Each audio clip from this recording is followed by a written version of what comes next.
Hello everyone, welcome to my YouTube channel. Ashmita here. Today I am here to explain you about basic cascading style sheet. We will be working on basic styles in Visual Studio Code Editor. Let's begin. CSS stands for Cascading Style Sheet. It describes how HTML elements should be displayed on screen.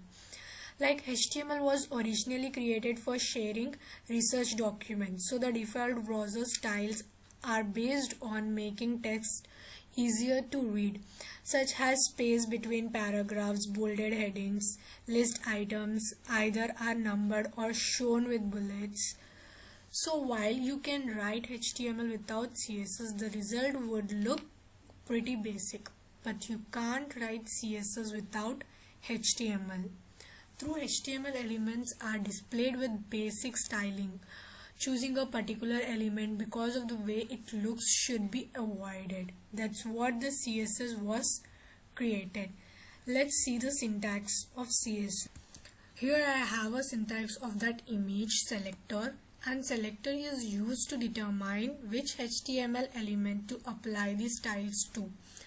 This is called a declaration block, and many include one or more styles rules wrapped in a curly braces to continue the style to the specific selector. Declaration are the style rules, and we are written using a property value pair separated with a colon and ending with a semicolon to indicate that the rule is completed. Width is a property which refers to the style characteristics to be applied to the element, and values are specific to that property and vary depending on the property type. Many CSS properties can be written using a shorthand or longhand syntax.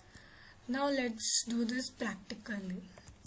We can write the CSS styles in two ways. One is external and other is internal CSS. First I'll say about internal CSS. Internal CSS is used to define a style for a single HTML page. An internal CSS is defined in the head section of an HTML page within a style element. For example, we can set the background color to the body and h1 element to the blue color like that. I'll show you. Let's try now.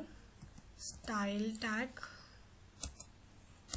body will give body as a background color. We'll give background color. Shall we give brown? Let's save this file. Go to Chrome, refresh the page. Here we got it. Next. Now we can give for h1 also. I'll show you for h1 also. Let's give a just color over here. Let's give green. Save, refresh the page. Boom, we got it for h1 heading. Next one, we have an external style sheet. An external style sheet is used to define the style for many HTML pages. To use an external style sheet, add a link to it, head section of HTML page. I'll show you how to add it. Like first we'll delete this one. Link. I've already created a file name called styles with extension .css. You have to give here like styles, the name of that file. Here I'm going to start with the body selector, open and close curly braces, and since the body is the most general style that you can make, I'm going to set the color as red. This style will be inherited by all the nested elements except for links and marker, since they have own default color. We will update the link style in later. Let's go. Here I'll select the body selector, open the curly braces. Let's give a background color as red. Now save, refresh. We got the background color. This link and the marker have their own default color, so it did not change it. Now let's add a color to the H1. I have only one H1, so I can use that type selector for the CSS. So I'll put in the declaration block here, and let's give the color. I'll be giving here some blue. Let's save and check. Boom, we got it here. See, it has changed the color of the text. We can change the font size also. Let's change, like we'll give something like 64 pixels. Let's see, save, go to Pro and refresh it. Boom, it's changed. Font sizes changed. The text has been increased. Next we have a property called text alignment. The text align property is used to set the horizontal alignment of a text. Like a text can be left or right aligned or center or justified. When the text align property is set to center, I'll show you. The text will be in the middle. I'll show you. Text align center, save, refresh the page. Boom, got in center.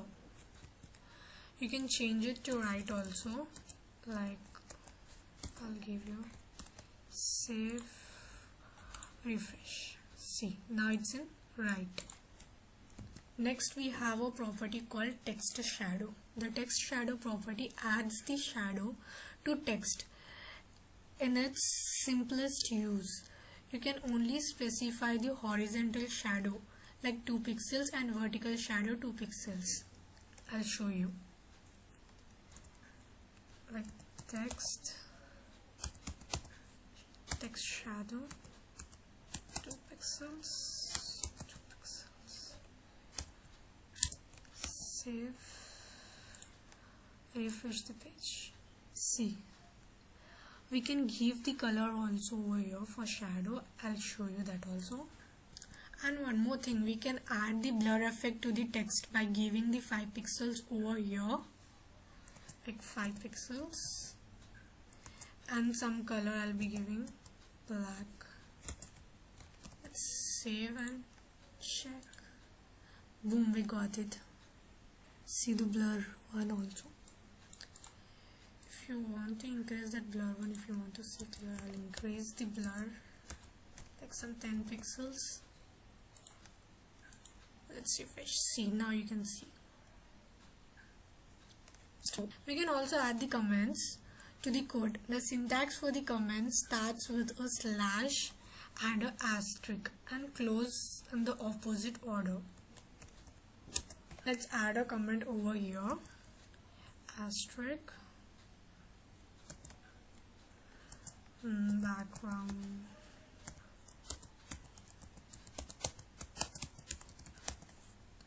color, then close the asterisk, backslash. The browser does not read comments, so we can use it and it will help us to read our code better. For example, you can use it for your self notes, or you can also comment to recognize your code blocks. Like, let's start changing the color of the initial state of the link. I'm going to use a selector color to change the text color, and I'm going to use the yellow for links. Save the file and let's check. Like color yellow, save and let's check. Boom, we got it. Let's add a hover to it, like a colon hover. Adding a hover style is fairly common, but just remember this don't apply to touch devices or the other using keyboard navigation. So think of hover style and add it enhanced. Like I'll be using the color for that also. Like let's give a green. So I'm going to remove the default underline. with the text decoration property with the value of none.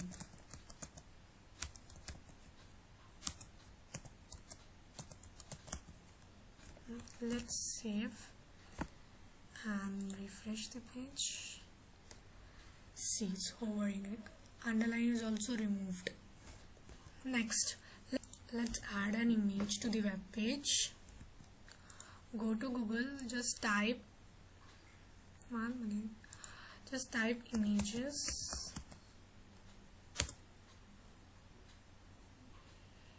Take any image, like I'm taking this one. Copy the image address. Go back to the code editor. Here we'll use the image tag and source will give, just paste that image address and save and go to Chrome, refresh it. Boom, we got it, but it's too large. Let's decorate its height and width. Go to creator, CSS, type your image selector. Let's give a height like something 300 pixels and width also 300 pixels. Let's save. Go to Chrome, save decreased. And moreover, and we can add a border to the image also, like we can use the border property. Let's give how much pixels, we'll give like 5 pixels like that, solid, and let's give a color like black. Let's save and refresh it. See, we got it, we got the border.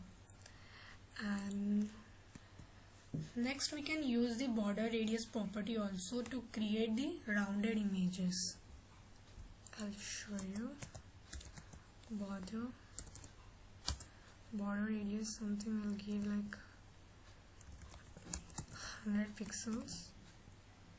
Save, refresh. See, it has been rounded. We can add padding also in the image, like adding your padding of like 5 pixels. Let's save, refresh the page. It generates a space around an element contained inside of any defined borders. It creates the space between this image and the border. Next one is like I want to show you people that we can add the videos to our web page. Like just go to YouTube channel,